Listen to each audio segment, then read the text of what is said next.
wabarakatuh.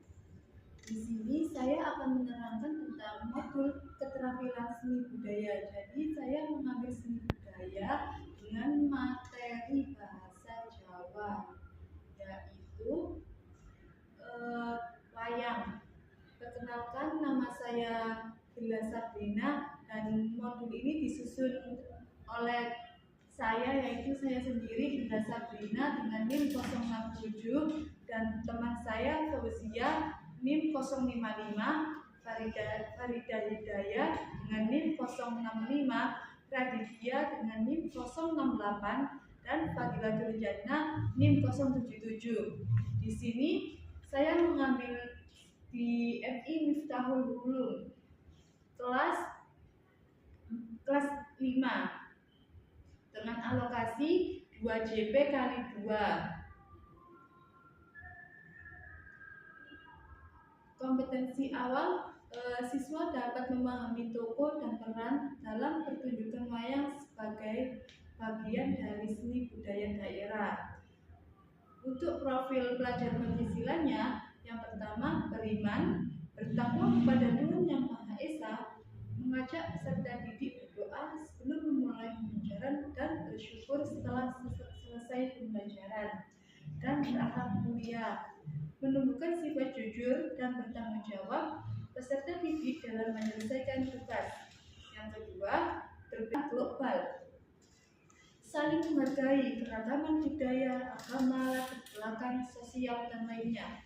Yang ketiga, bergotong royong, menumbuhkan rasa kekompakan dan bekerja sama peserta didik dalam berkolaborasi ketika berdiskusi dengan tema sekelompok. Yang keempat, kreatif, memunculkan dan mengembangkan gagasan atau ide peserta didik. Selanjutnya, ada sarana dan prasarana. Sarana, pengharis buku atau teks pelajaran SBDP kelas 5. Yang kedua, lembar kerja peserta didik. Yang ketiga, gambar atau ilustrasi tokoh-tokoh wayang. Yang keempat, alat tulis peserta didik seperti pensil, penghapus, gunting lem, pensil warna, dan spidol. Yang kelima, kertas, buku gambar A3. Yang keenam, potongan bambu. Untuk prasarana yaitu ruang kelas. Target peserta didik yaitu reguler. Di sana tidak ada anak yang berkebutuhan khusus, jadi kami memilih untuk mengambil peserta didik reguler. Nah, dalam peserta didik reguler ini, pembelajaran diberikan pelayanan secara umum. Nah, untuk model pembelajarannya kita mengambil PJBL, yaitu Project Basic Learning. Selanjutnya ada komponen inti. Untuk tujuan pembelajarannya, yang pertama melalui penjelasan guru. Jadi, siswa dapat mengidentifikasi tokoh dan cerita yang bisa digunakan dalam pertunjukan wayang ruatan anak tunggal. Dan yang kedua, melalui pembuatan kreasi wayang, siswa dapat memahami tokoh wayang yang digunakan dalam ruatan anak tunggal. Yang ketiga, melalui memainkan wayang, siswa dapat memahami prosesi kegiatan ruatan anak tunggal. Selanjutnya ada pemahaman bermakna. Pemahaman bermakna ini yang pertama untuk meningkatkan kemampuan peserta didik. Jadi, dalam mengidentifikasi tokoh dan cerita yang biasa digunakan dalam pertunjukan wayang ruatan anak tunggal melalui penjelasan guru. Jadi, peserta didik mampu mengidentifikasikan tokoh dan cerita pertunjukan wayang ruatan anak tunggal melalui penjelasan guru tersebut.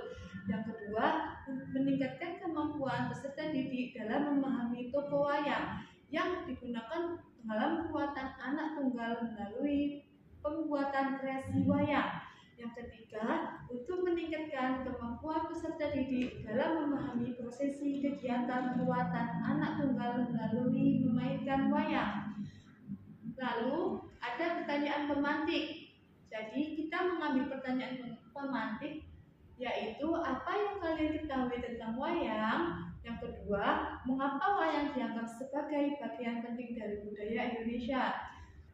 Selanjutnya, kegiatan pembelajaran pertama. Jadi kegiatan pembelajaran yang pertama yaitu 10 menit. Yang pertama itu guru menyapa peserta didik, yang kedua guru itu mengajak peserta didik untuk berdoa sebelum memulai pembelajaran. Yang ketiga, guru mengecek kehadiran siswa atau peserta didik. Yang keempat, guru memotivasi peserta didik dengan mengajak tepuk konsentrasi.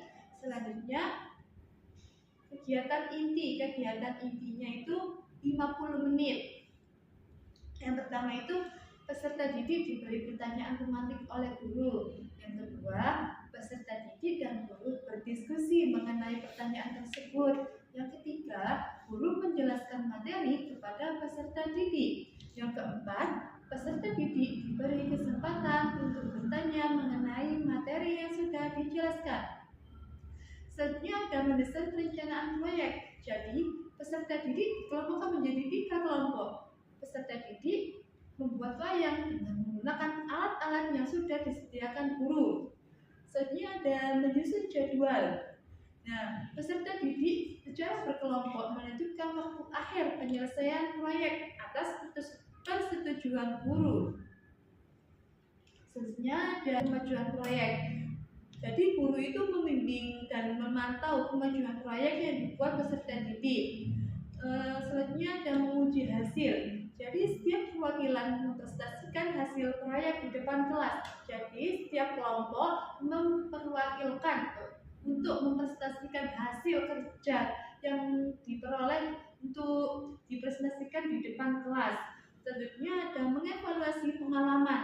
Jadi guru mengevaluasi pengalaman yang diperoleh peserta didik setelah membuat proyek. Untuk kegiatan akhirnya, kita mengambil 10 menit. Peserta didik dan guru menarik kesimpulan dari pembelajaran yang sudah dilaksanakan. Yang kedua, peserta didik dan guru melakukan refleksi dari kegiatan pembelajaran. Yang ketiga, peserta didik berdoa sebelum mengakhiri kegiatan pembelajaran. Yang keempat, guru memberi salam untuk mengakhiri kegiatan pembelajaran tersebut. Selanjutnya, kegiatan belajar 2, pertemuan kedua, yaitu kegiatan awalnya 10 menit. Yang pertama, guru menyapa peserta didik. Yang kedua, guru mengajak peserta didik untuk berdoa sebelum memulai pembelajaran. Yang ketiga, guru mengecek kehadiran peserta didik. Yang keempat, memotivasi. Guru memotivasi peserta didik dengan mengajak tepuk konsentrasi.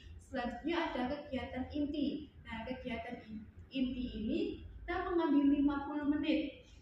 Untuk penentuan pertanyaan mendasarnya itu yang pertama, guru memberikan dialog, memainkan wayang kepada peserta didik. Yang kedua, peserta didik memahami dan memberikan kesempatan untuk bertanya mengenai dialog yang sudah diberikan. Selanjutnya, mendesain perencanaan proyek. Jadi, guru tersebut mengatur perwakilan peserta didik pada setiap kelompok untuk memainkan wayang. Selanjutnya ada menyusun jadwal. Di sini guru menjelaskan kepada peserta didik tata cara memainkan wayang dan mengatur waktu dalam memainkannya. Selanjutnya ada memonitor siswa dan kemajuan proyek. Jadi, peserta didik yang menjadi perwakilan memainkan wayang di depan kelas dan peserta didik lainnya menyaksikan dan mencatat hasil pementasan wayang tersebut. Setelah itu, guru membimbing peserta didik dalam memainkan wayangnya. Nah, setelah memainkan wayang, kita akan menguji hasil. Jadi, guru meminta peserta didik yang menyaksikan wayang untuk mempresentasikan hasil dari pementasan wayang. Selanjutnya ada mengevaluasi pengalaman. Jadi, guru tersebut bersama peserta didik mengevaluasi hasil dari pementasan wayang yang sudah dimainkan. Nah, sekarang kita akan membahas dengan kegiatan akhir. Kegiatan akhir kita mengambil 10 menit. Yang pertama, peserta didik dan guru menarik kesimpulan dari pembelajaran yang sudah dilaksanakan. Yang kedua, peserta didik dan guru melakukan refleksi dari kegiatan pembelajaran. Yang ketiga, peserta didik berdoa sebelum mengakhiri kegiatan pembelajaran. Yang keempat, guru memberi salam untuk mengakhiri kegiatan pembelajaran. pembelajaran. Selanjutnya kita membahas asesmen. Asesmen yang pertama formatif, yaitu kegiatan pembelajaran pertama dan kegiatan pembelajaran yang kedua. Pengayaan dan remedial. Untuk pengayaan dan remedial diberikan kepada peserta didik dengan capaian lebih dari KKTP, kriteria ketercapaian tujuan pembelajaran, dengan memberikan sebagai latihan. Yang